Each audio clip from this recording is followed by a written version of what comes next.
నిజామాబాద్ జిల్లా దర్పల్లి మండలం VDC chairman గా ఆర్మూర్ రంజిత్ ఏకగ్రీవంగా కార్యవర్గ సభ్యులు ఎన్నుకున్నారు. సందర్భంగా గ్రామ పెద్దలు, ప్రజాప్రతినిధులు, సభ్యులు రంజిత్ ను, సాయి కృష్ణను ఘనంగా శాలువా కప్పి అభినందించారు.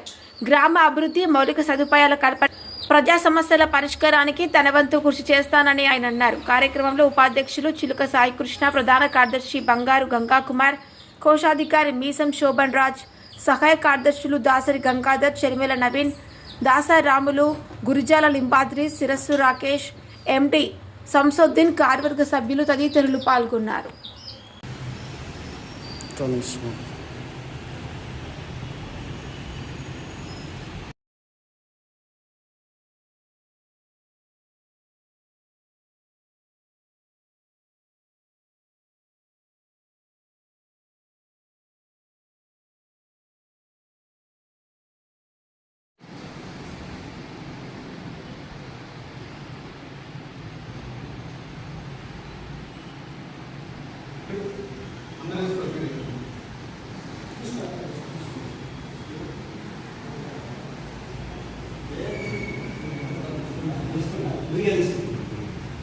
ఏం కాదు మీరు